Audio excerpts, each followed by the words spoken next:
할렐루야.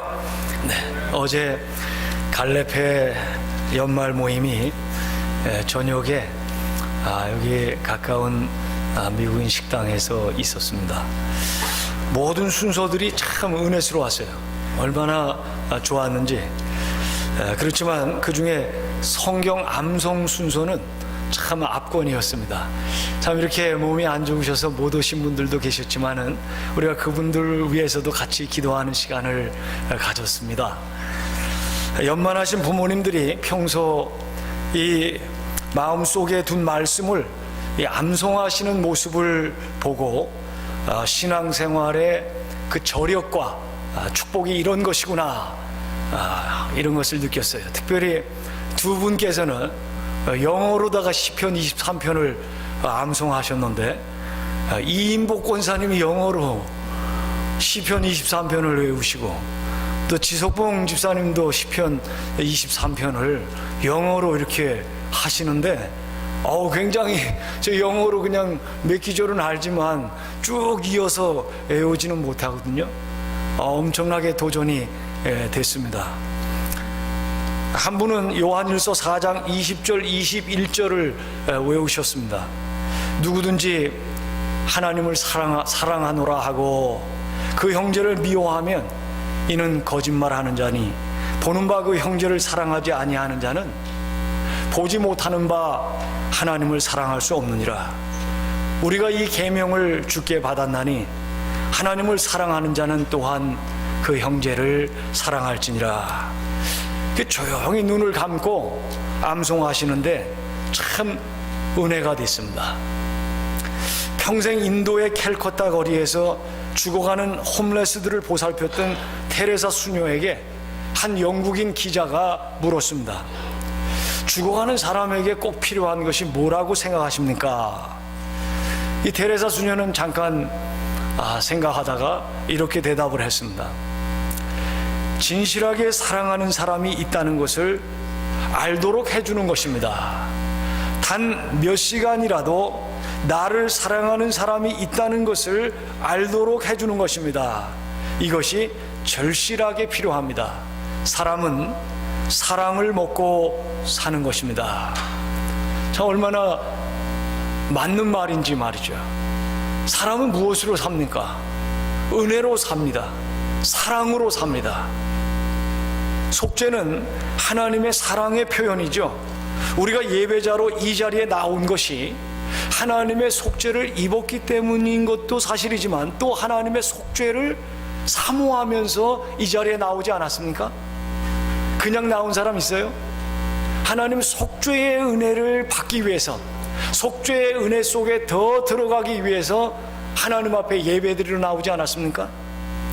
그 결과 사랑을 받고 그 사랑을 경험하는 것이죠. 속죄를 입을 때 용서받는 것이고, 그래서 사랑하고 용서할 때 하나님을 알 수가 있는 것입니다. 하나님을 사랑하지 않고 하나님의 용서를 입지 않으면 하나님을 알지도 못하고 하나님을 경험할 수가 없습니다. 이 레위기의 속죄제는 완전한 속죄의 예표다 하는 것입니다. 이 십자가의 속죄는 그 예표가 마침내 성취된 것을 보여주는 것이 십자가의 속죄예요.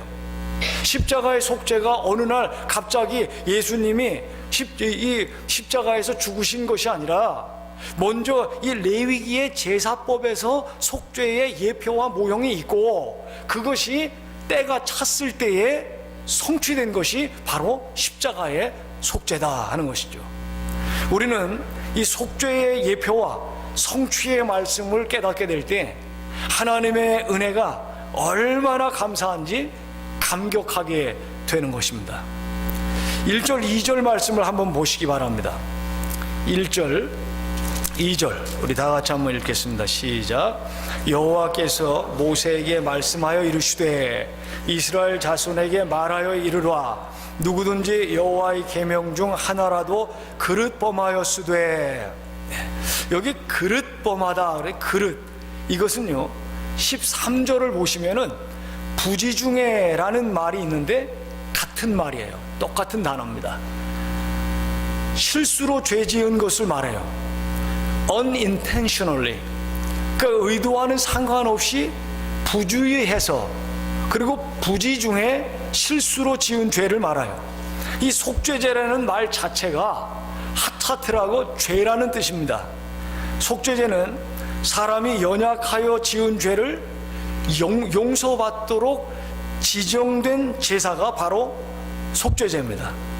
죄를 지은 사람들의 부류가 3절부터 쭉 나오지 않습니까? 제사장부터 3절에 나오는데, 제사장부터 나오는 것은, 제사장은 예배를 인도하는 직분이기 때문에 먼저 속죄를 받아야 하기도 하지만, 제사장도 부지 중에 죄를 지을 수 있다는 것을 말하고 있는 것입니다.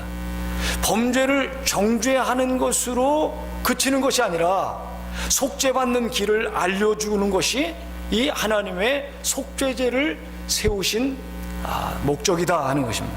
그 다음 13절에 보세요.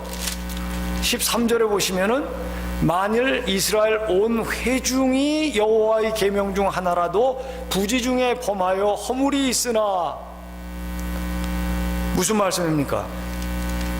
온 회중이 하나님 앞에 죄를 지을 수 있다. 22절에 보면 족장이 나오죠. 만일 족장이, 27절에 평민이 나와요. 제사장, 그리고 공동체, 지도자들, 일반인, 이것은 사실상 모든 사람들을 말하는 것이 아니겠습니까? 모든 사람이 죄를 범하였음에 하나님의 영광에 이르지 못했다 그랬어요. 의인은 없나니 한 사람도 없다고도 말씀하고 있습니다. 속죄제는 모든 사람이 죄를 범할지라도 속죄받을 수 있는 길이 있다는 것을 알려주는 역할을 하는 것이 바로 속죄제다. 타고난 의인은 없어도 죄사함 받은 의인은 있어요. 날 때부터 의인은 없어도 죄사함을 받은 의인은 있다. 그래서 로마서 3장 22절에 보니까, 로마서 3장 22절 같이 한번 읽겠습니다. 시작. 곧 예수 그리스도를 믿음으로 말미암아 모든 믿는 자에게 미치는 하나님의 의는 차별이 없느니라. 하나님의 의는 누구에게 적용된다고 그랬습니까? 모든 믿는 사람에게. 모든 믿는 사람, 유대인이든지 이방인이든지, 뭐 동쪽에 살든지 서쪽에 살든지, 남자든지 여자든지, 모든 사람에게, 모든 믿는 사람에게 하나님의 의가 적용되는 것을 말씀하고 있어요. 거기에는 흑백의 차별이 없고, 빈부 귀천의 차별이 없고, 남녀노소가 따로 없습니다. 의인은 없는 것이죠. 그렇지만 속죄를 통해서 의인이 있다. 천국은 의인이 가는 것이 아니라 죄사함 받은 의인이 가는 곳이 천국이라는 사실을 우리가 볼 수가 있습니다. 은혜라고 하는 것은 죄인을 위해서 베푸는 것이 은혜입니다. 그래서 은혜라고 그러는 거예요. 죄인이 받을 자격이 없는데 하나님께서 무조건적인 사랑으로 그 사랑을 베풀어 주시는 것, 이것이 은혜다. 받을 자격이 안 되지만 하나님의 사랑을 입는 것, 이것이 은혜입니다. 은혜는 죄인을 위해서 베풀어 주시는 것입니다. 그래서 14절과 20절 하반절에 보면은, 한번 말씀 같이 한번 읽겠습니다. 시작.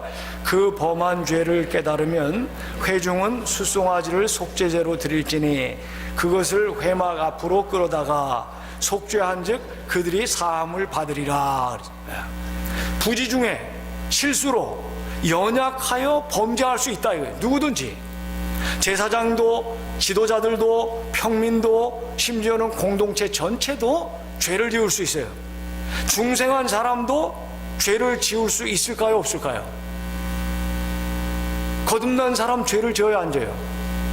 거듭난 사람도 죄를 지을 수가 있어요. 보니까 거듭난 사람은요, 영적 출생을 한 것이기 때문에 아직 장성한 어른이 아니기 때문에 영적으로든지 육적으로든지 넘어질 수가 있습니다. 그래서 예수님께서는 이미 목욕한 자는 발밖에 씻을 필요가 없다고 말씀하셨어요. 그러니까 목욕했다 하는 것은 중생을 말하는 것이고, 그리고 발밖에 씻을 필요가 없다 하는 것은 발은 거듭난 후에도 더러워지기 때문에 그 발은 계속 닦아야 된다 하는 것을 말합니다. 신앙이 깊은 사람은 깊은 대로, 초신자는 초신자대로 죄에 대한 고민이 있어요. 사도 바울이 거듭난 지 오랜 후에 로마서를 기록했습니다. 로마서 7장에 보면 죄에 대해서 아주 심각하게 괴로워하고 번민하고 있는 장면이 나오는 것을 볼 수가 있어요. 한 가지 우리가 꼭 알아야 되는 것은, 믿고 거듭나기 전에는 고의적이고 일부러 짓는 죄인 반면에, 믿고 거듭난 후에는 부지 중에 연약하여서 죄를 짓는다, 그것을 말하는 것이죠. 중요한 것은 그 범한 죄를 깨달으면, 이 14절 한번 보세요. 14절, 그 14절 한번 같이 읽겠습니다. 시작. 그 범한 죄를 깨달으면 회중은 수송아지를 속죄제로 드릴지니 그것을 회막 앞으로 끌어다가. 네. 중요한 게 뭡니까? 깨달으면이에요. 깨달으면. 그 죄를 깨달으면 뭐 하라는 거예요? 속죄제를 드리라는 거예요. 죄를 짓고 넘어질 수가 있어요. 그런데 문제는 그 다음이라는 거예요. 그 범한 죄를 깨달으면, 죄를 깨달을 때 속죄제를 드리고, 이때에 하나님께서는 속죄의 은혜를 베풀어 주신다. 속죄제를 제정하신 그 목적을 이루신다는 말씀입니다. 은혜는 죄인에게 주시는 하나님의 선물입니다. 계명은 하나님께서 사랑하시는 자들을 위해서 주신 것입니다. 그래서 예수님께서 요한복음 15장 10절 11절에 이 말씀을 하신 것입니다. 우리 같이 한번 읽겠습니다. 시작. 내가 아버지의 계명을 지켜 그의 사랑 안에 거하는 것 같이 너희도 내 계명을 지키며 내 사랑 안에 거하리라. 내가 이것을 너희에게 이름은 내 기쁨이 너희 안에 있어 너희 기쁨을 충만하게 하려 함이라. 계명이 나를 위해 주신 말씀이요 법이라고 받아들일 때에 비로소 연약하여 지은 죄와 허물에 대해서 깨달을 수가 있고, 그것을 마음 아파하면서 회개하게 되고, 그때 하나님께서는 속죄제를 세우신 목적대로 은혜를 베풀어 주신다는 사실입니다. 여러분, 다윗이 엔게디 동굴에서 사울을 죽일 수 있었습니다. 그런데 죽이지 않고 그의 옷자락만 살짝 베지 않았습니까? 죽이라고 충동한 신하들이 있었습니다.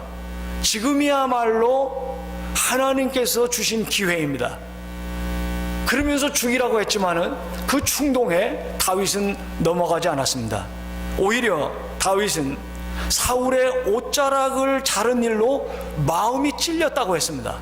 사무엘상 24장 5절 6절에 보니까, 우리 사무엘상 24장 5절 6절 같이 한번 읽습니다. 시작. 그리한 후에 사울의 옷자락 뱀으로 말미암아 다윗의 마음이 찔려 자기 사람들에게 이르되, 내가 손을 들어 여호와의 기름 부음을 받은 내 주를 치는 것은 여호와께서 금하시는 것이니 그는 여호와의 기름 부음을 받은 자가 됨이니라 하고, 부하들에게도 같은 말을 하면서 사울을 결코 해치지 말라고 그렇게 말했어요. 무슨 뜻입니까?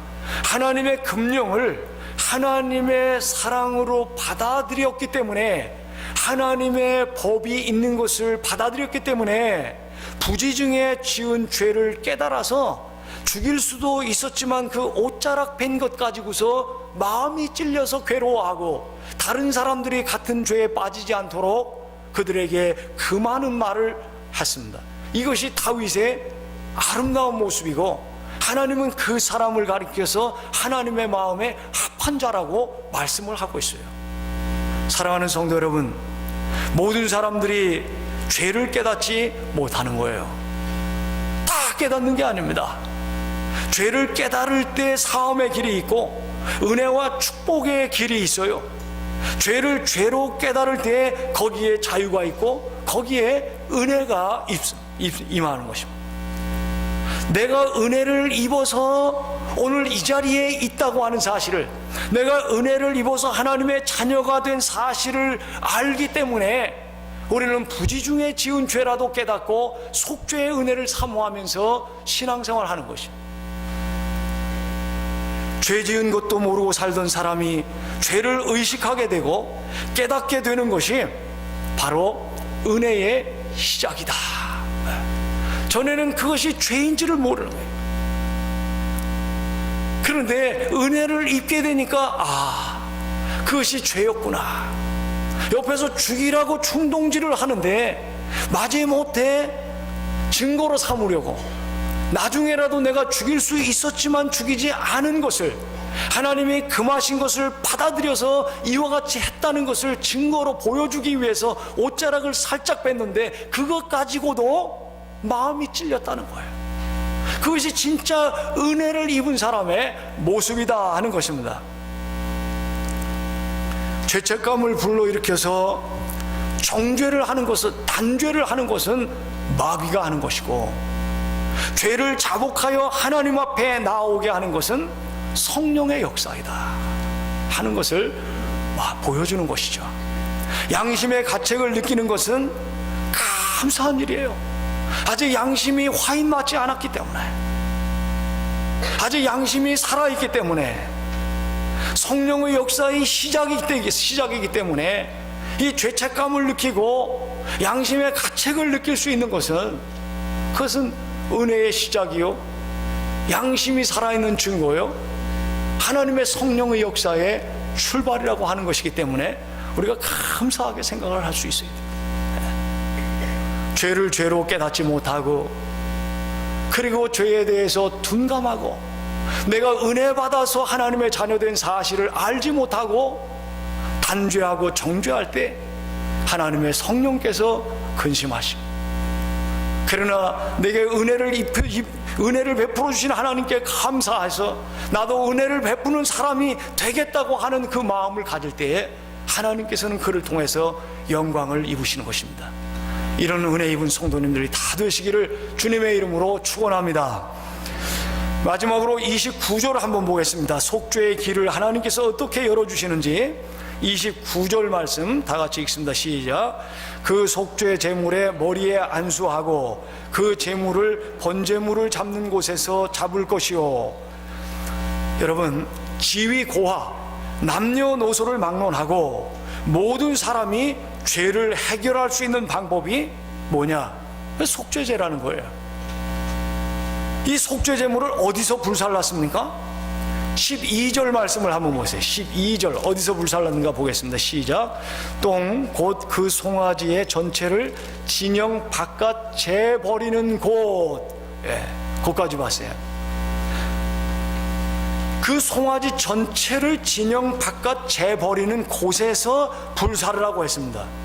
이 번제물은요, 다 태웠지만 뭐는 태우지 않았어요. 한 가지 안 태운 게 있죠. 가죽. 제물의 가죽은 태우질 않고 제사장이 가졌어요. 그런데 이 속죄 제물은 똥까지, 송아지 전체, 가죽까지 다 태웠는데 어디서 태웠느냐 하면 진영 바깥에서 태웠다. 완전히 태우라고 한 것입니다. 성문 밖에서. 죄를 삶에서 멀리하라는 뜻이기도 하지만 이 속죄는 철저하다는 것을 보여주는 말씀이죠. 히브리서 13장 12절 13절 말씀 보니까 히브리서 13장 12절 13절 제가 한번 읽겠습니다. 그러므로 예수도 자기 피로써 백성을 거룩하게 하려고 성문 밖에서 고난을 받으셨느니라. 그런즉 우리도 그의 치욕을 짊어지고 영문 밖으로 그에게 나아가자. 고난 당하신 예수 그리스도께 영문 밖으로 어떻게 나아가는가? 예수님이 영문 밖으로 나아갔습니다. 골고다 언덕에서 십자가를 지셨습니다. 예수님이 지신 십자가를 누가 대신 질 수가 있겠으며 누가 또 다시 지을 필요가 있겠어요? 예수님이 지신 십자가는요, once for all입니다. 한 번 지신 것으로 영원하게 효력이 있는 것이 예수님의 십자가예요. 아무도 예수님의 십자가를 다시 질 필요가 없어요. 그런데도 불구하고 영문 밖으로 그의 치욕을 짊어지고 그에게 나아가자. 어떻게 나아갈까요? 성경에서 어떻게 가르치고 있습니까? 그것은 하나님 앞에 나아갈 때 가장 중요한 것은 고백으로 나가는 거예요. 호몰로게오라는 말, 이 고백, 이 자백하다 하는 말은 하나님과 뜻을 같이 한다 하는, 하나님의 뜻에 동의한다, 그런 말이에요. 그래서 만일 우리가 우리 죄를 자백하면 그는 미쁘시고 의로우사 우리 죄를 사하시며 우리를 모든 불의에서 깨끗하게 하신다고 말씀을 하고 있는 것입니다. 죄를 어디에서 해결한다고 말씀하고 있습니까? 진 바깥에서 해결해요. 진 바깥에 골고다가 있고 골고다에서 예수님은 십자가를 지셨습니다. 이 세상 어디에서도 죄 문제를 해결받지 못합니다. 오직 십자가 위에서만 해결을 받습니다. 이것이 복음이에요. 이 복음이 선포되는 곳이 어디입니까? 바로 교회라. 교회를 떠나서 이 죄 문제를 해결받을 수가 없다. 모든 사람은 속죄가 필요합니다. 이 속죄제를 드리게 하신 하나님의 가장 큰 뜻은 은혜를 주시는 데 있다는 거예요. 단죄하고 정죄해서 지옥에 보내는 데 뜻이 있는 것이 아니라 은혜를 베풀어서 하나님의 백성들로 하나님의 영원한 공동체 속에 있게 하는데 이 속죄제를 세우신 뜻이 있습니다. 은혜는 의인을 위해서가 아니라 죄인을 위해서 베푸시는 하나님의 사랑이라고 하는 것을 우리가 깨달아야 됩니다. 이 안식년 기간 동안 우리 교회를 섬기고 계신 이병학 선교사님이 계세요. 산부 예배 찬양대에서 봉사하고 계십니다만은 지금 이분 고신교단에 파송한 선교사님이세요. 애굽에서 지금 하고 계시다가 이제 안식년 맞아서 오셨는데 고참 선교사님이죠. 이 아랍 말을 얼마나 잘하시는지 한국어, 그 아랍어 이 문법책을 내셨더라고요. 그런데 이 고신교단의 자랑 중에 하나가 고신병원입니다. 고신대 병원. 이 고신대 병원의 전신이 부산복음병원이에요. 아시는 분 다 아시죠? 부산복음병원의 설립자가 장기려 박사입니다. 이 장기려 박사, 한국의 슈바이처라고 불리고 존경을 많이 받죠. 이 사람의 이분에 대한 책들이 여러 권 나와 있어요. 이분을 연구해서 학위 받은 사람도 있더라고요. 어떤 때는 돈 없는 환자를 치료해주고 밤에 몰래 문을 열어주고 어서 가시오 이렇게 귀가시키도 하고 많은 환자들을 무료로 치료해 주었습니다. 그야말로 인수를 편 그러한 의사로 남아있는데 지금 돌아가셨지만은 그렇게 인수를 펴는 의사가 된 계기가 있었더군요. 보니까 외과 의사 조수 시절로 거슬러 올라갑니다. 하루는 친구와 함께 일하는데 그 소독 그 꺼지가 옆에 있어가지고 그걸 가지고서 코를 확 풀었어요. 근데 그것을 보고 일본인 간호사가 조선 사람은 불결합니다. 이 말을 그냥 턱 뱉은 거예요. 그 말을 듣고 이 장기려 박사가 아주 기분이 나빠. 일본 사람한테 그런 말을 든 것에 대해서. 그래서 그 간호사를 미워하기 시작했어요.